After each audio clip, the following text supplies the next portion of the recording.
Assalamualaikum warahmatullahi wabarakatuh. Di sini saya Utari Tri Sulistiawati dari kelas BAIM nomor induk 201180458 akan menyampaikan materi tentang manusia sebagai hamba Allah, yang mana pada penyampaian ini terdapat 4 penyampaian pokok atau bahasan pokok. Yang pertama yaitu pengertian manusia, yang kedua tujuan diciptakannya manusia, hakikat manusia, dan yang terakhir yaitu tanggung jawab manusia sebagai hamba Allah. Langsung saja, yang pertama yaitu pengertian manusia. Manusia itu merupakan makhluk Allah Subhanahu wa Ta'ala yang mana diciptakan dalam bentuk yang paling baik dan sempurna, atau bisa dikatakan yang paling mulia.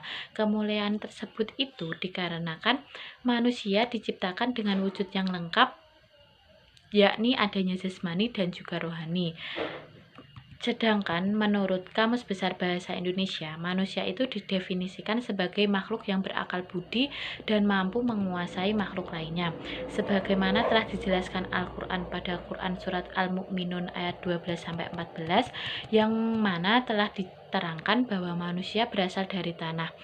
Hal ini dapat diartikan bahwasanya jasad manusia itu diciptakan Allah dari bermacam-macam unsur kimiawi yang terdapat di dalam tanah. Manusia itu memiliki 4 bekal. Yang pertama itu jasad, yang berarti bentuk lahiriah manusia. Yang kedua yaitu roh, atau biasa disebut daya hidup yang dimiliki manusia.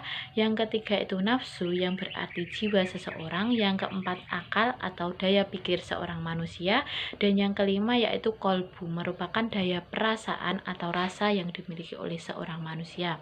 Langsung yang kedua yaitu tujuan diciptakannya manusia. Tujuan penciptaan manusia itu sebagai seorang yang melakukan penyembahan atau peribadahan kepada Sang Pencipta. Nah, penyembahan ini dilakukan sebagai bentuk ketundukan manusia kepada ajaran Allah Subhanahu wa Ta'ala dalam menjalankan kehidupan di muka bumi ini, baik itu menyangkut hubungan vertikal antara manusia dengan Allah ataupun hubungan horizontal antara manusia dengan manusia atau manusia dengan alam semesta. Manusia itu diciptakan pastinya selalu memiliki tanggung jawab sebagai makhluk, yaitu untuk berterima kasih kepada Sang Pencipta serta mengemban tugasnya sebagai khalifah atau hamba Allah di muka bumi ini. Lanjut, yang ketiga yaitu hakikat manusia. Hakikat manusia sebagai seorang diri itu memiliki sifat pribadi, baik itu pribadi individu ataupun pribadi sosial bermasyarakat. Manusia itu memiliki fungsi dan peranan kepada manusia sesuai dengan potensi dan keunggulan komparatifnya. Lantas, apa sih hal yang diperlukan manusia? Yang pertama yaitu sumber daya, baik itu sumber daya alam ataupun sumber daya manusia, yang mana sumber daya itu memiliki fungsi untuk memelihara kelangsungan hidup dan memenuhi kebutuhan material baik bagi masing-masing individu ataupun masyarakat.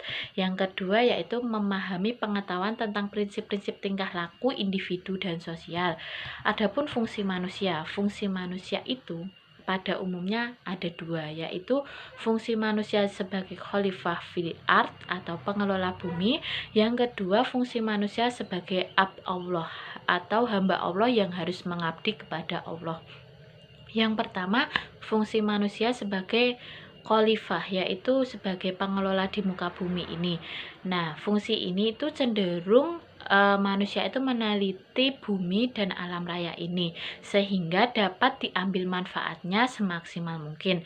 Yang kedua yaitu fungsi manusia sebagai hamba Allah, yaitu melakukan dan memiliki tugas penghambaan atau pengibadahan kepada Allah. Yang selanjutnya yaitu peranan manusia. Manusia itu berperan sebagai penerus ajaran Allah Subhanahu wa Ta'ala yang dituntut memulainya dari diri sendiri, keluarga, lalu menuju ke orang lain. Dan hal yang harus dilakukan manusia yaitu diantaranya: 1. Mempelajari dan memahami ilmu ajaran Allah. Yang kedua, mengamalkan dan membudayakan ilmu ajaran Allah. Dan yang ketiga, mengajarkan ilmu ajaran Allah. Nah, adapun peranan manusia sebagai hamba dalam kehidupan bermasyarakat diantaranya: 1. Mensyukuri nikmat. Yang kedua, mengekspresikan rasa syukur. Yang ketiga, manusia selalu berbuat baik dan selalu melakukan hal-hal yang positif. Manusia harus senantiasa menjaga kesehatan dan keimanannya, dan manusia juga harus memaksimalkan potensi diri yang dimiliki serta tetap menjadi manusia yang produktif. Dan yang poin terakhir yaitu tanggung jawab manusia sebagai hamba Allah. Esensi kata hamba itu sendiri berarti ketaatan atau ketundukan. Nah, ketaatan dan ketundukan itu sendiri akan terwujud dari sikap penghambaan diri seseorang, itu sebagai bentuk konsekuensi manusia sebagai hamba Allah. Terus adapun tanggung jawab yang dipikul manusia itu sebagai hamba Allah yaitu memelihara iman dan takwa, karena ketaatan dan ketundukan itu akan ada jika kita memiliki iman di dalam hati kita. Lantas karena manusia itu memiliki tanggung jawab untuk senantiasa bertakwa dan beribadah kepada Allah, maka manusia itu tidak boleh melakukan pengingkaran. Karena apa? Karena sekali manusia melakukan pengingkaran itu, manusia akan melakukan penghambaan dirinya itu kepada selain Allah, seperti menghambakan dirinya kepada dirinya sendiri, menghambakan dirinya kepada hawa nafsu, dan menghambakan dirinya kepada makhluk-makhluk lainnya, yang mana perbuatan itu termasuk perbuatan yang syirik. Syirik ini sendiri merupakan perbuatan kezaliman yang terbesar di sisi Allah yang jika dilakukan untuk urusan duniawi. Nah, itu tadi yang dapat saya sampaikan. Jika ada salah kata atau kata-kata yang belibet atau gimana, mohon dimaafkan. Sekian dari saya. Wassalamualaikum warahmatullahi wabarakatuh.